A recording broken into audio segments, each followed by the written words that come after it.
In this video, we will discuss the current UK spouse visa fees and costs in 2024. We will discuss whether you'll be making an application from outside or from inside the UK, as this is important to know because the spouse visa fees and costs are different, the standard spouse visa fee, the optional priority service and the costs associated with that, the immigration health surcharge, other costs which partners sometimes initially overlook, and we will discuss answers to frequently asked questions about all of the above. As an OISC-regulated UK immigration law firm that has helped more than 3,000 partners, we're very well placed to discuss this. Let's first quickly establish whether you'll be making the application from outside or from inside the UK. As previously mentioned, the fees are different, but so too are the process and requirements, so it's crucial to know. To make an application from inside the UK, in other words, make an in-country application, the applicant must be in the UK when the application is submitted. They must have a visa granted for a period exceeding 6 months, unless they're in the UK on a fiancé or proposed civil partnership visa. And finally, they must not be in the UK as a visitor. Rather, applicants who are in the UK as a visitor are expected to return to their country of nationality or legal residence and submit the out-of-country application there. So, if the applicant does not have any UK visas, they must apply from outside the UK, i.e. they can only make an out-of-country application. And this is the case even if the UK partner, the sponsor, completes the online application on the applicant's behalf and helps by submitting the documents. The current standard UK spouse visa fee in 2024 is £1,846 for applications made from outside the UK and £1,048 for applications made from inside the UK. With this being said, it is expected that the £1,048 in-country fee will increase by 20% at some point in the relatively near future. When this figure changes, our detailed spouse visa fees article on our website, www.migrate.org.uk, will be updated. These figures are the cost per person applying for a UK spouse or partner visa. Therefore, if you have dependent children who are also applying for a visa at the same time as their parent, you'll also have to pay the same fee for the Home Office to process their visa, as shown in this table. Please note the word applying. Dependent children who are British or Irish citizens or who already have settled status do not need to apply for a visa and will therefore not need to pay either the Home Office fee or the immigration health surcharge, which we will talk about later in this video. For example, the applicant wants to make an out-of-country application and has 3 children. One child is a US national and will be joining their parent to the UK, one child is a US national and will be staying with their other parent in the US, and one child is a British citizen and will be joining their parent in the UK. Here there will be one dependent child applying, so the total standard Home Office fee will be £3,692.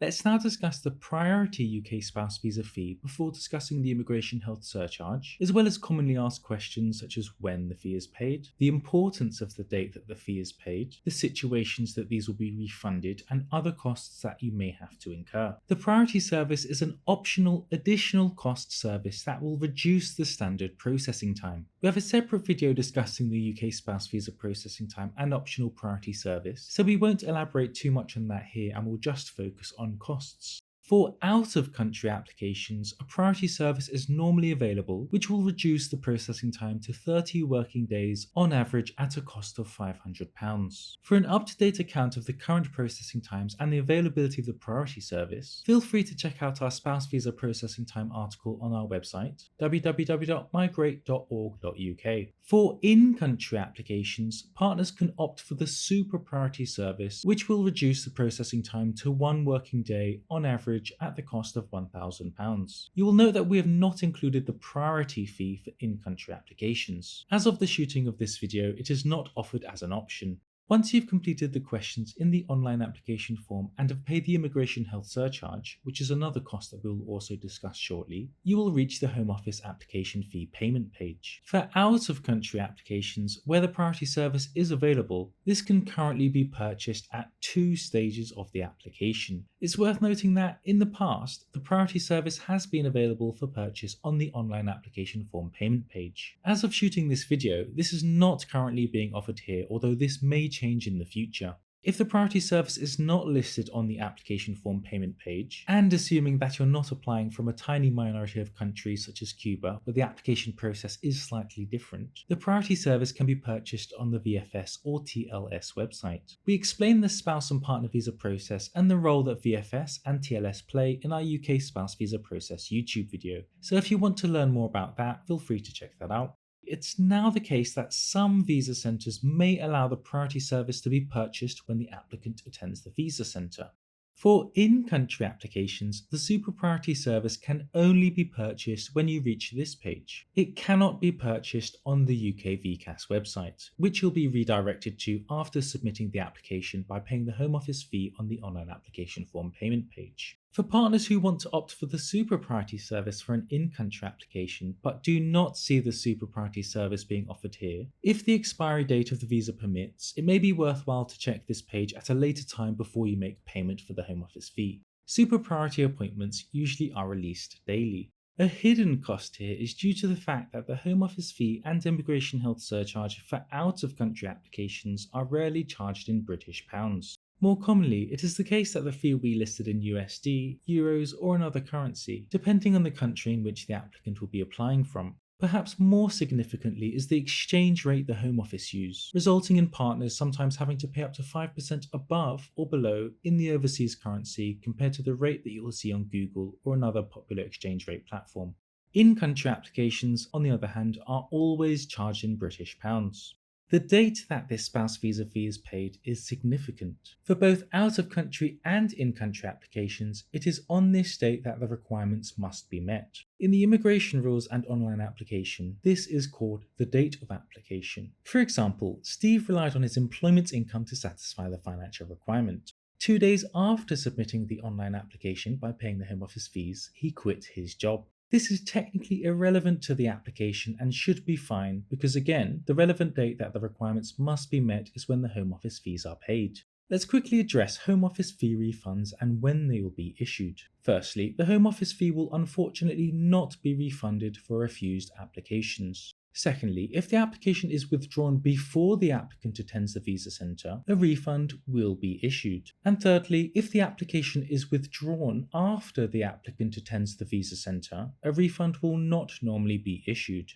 Let's now discuss the Immigration Health Surcharge. The Immigration Health Surcharge, otherwise referred to as the IHS, is a mandatory payment that provides applicants with access to the National Health Service. Unfortunately, the fact that either the applicant or sponsor has already paid thousands in UK tax does not change the fact that this fee must be paid. For out-of-country applications, the IHS will cost £3,105, and for in-country applications, this will cost £2,587.50. Like the Home Office fee, the IHS must be paid for each dependent child applying. Furthermore, it's worth noting that all the IHS is paid up front here. You cannot pay in monthly or yearly instalments. So this, totaled with the standard Home Office fee, will require you to pay at the very minimum £4,951 for an out-of-country application and £3,635.50 for an in-country application. I say at the very minimum because there are some other minor costs which we will discuss later in this video.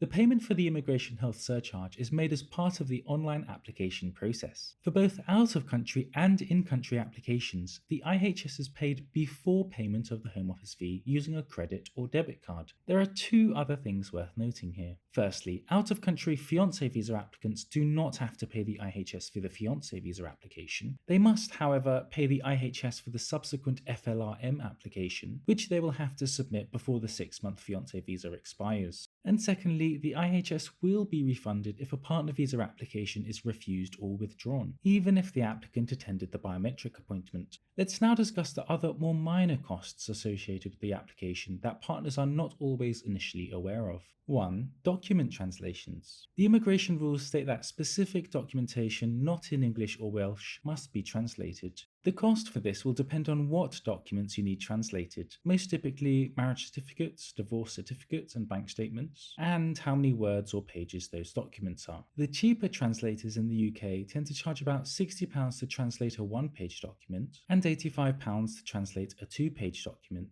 There are a few quick points worth making about document translations. 1. The translation can be done both in the UK and overseas. If you prefer to get the translation done by an overseas translator, which can be much cheaper than UK translators, you can find a list of overseas translators by googling Lists of Translators and Interpreters Abroad gov.uk. 2. The immigration rules list specific document translation requirements. The translation must be dated and include 1. Confirmation that it is an accurate translation of the document. 2. The full name and signature of the translator or an authorized official of the translation company. And 3. The translator or translation company's contact details. And if you're submitting an in-country application, the translation must include certification by a qualified translator and details of the translator or translation company's credentials. And it's also worth noting that if a document is in English and other languages, such as marriage certificates from Denmark, which often helpfully contain 5 or so different languages, the document will not need to be translated. 2. TB test costs. As we discussed in our 1 hour plus spouse visa requirements video, which can be found on our website, certain out-of-country applicants will need to pay for a TB test.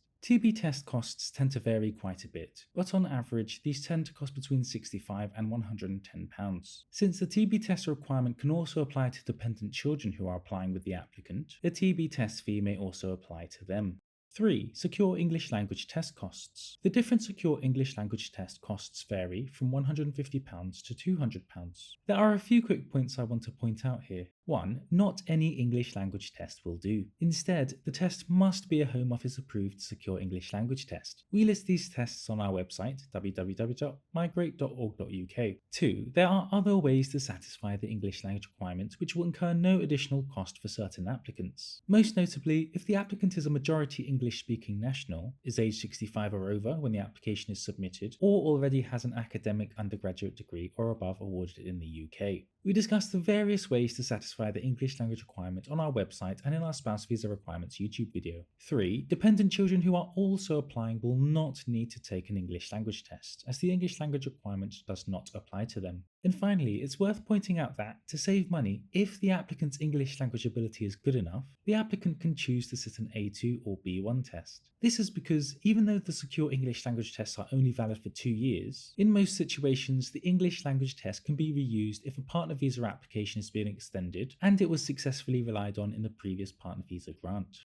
4. Other additional services such as document scanning. There are several optional added value services available at visa application centres. These vary by location and you should look at these on the UK VCAS website if you're making an in-country application, or the VFS or TLS websites depending on what country the application is being submitted from. For out-of-country applications, one service which we want to highlight is the Keep My Passport service, which usually costs between £50 and £75 depending on the visa centre. This service can be very useful if the applicant wishes to travel whilst the visa is being processed, or even come to the UK if the applicant has the correct documentation to do so. For in-country applications, applicants will always retain possession of their passport as part of the standard process, but please note that if the applicant leaves the UK whilst the application is processing, this will withdraw the application. We do not generally recommend the document scanning service, which tends to cost between £15 and £95. Partners tend to prefer the free alternative, which is to self-upload the supporting documentation. For a detailed 1 hour plus video on the UK spouse visa requirements in 2024, feel free to check this video here. We also have a video on our website, migrate.org.uk, that discusses the UK spouse visa process in 2024 step by step.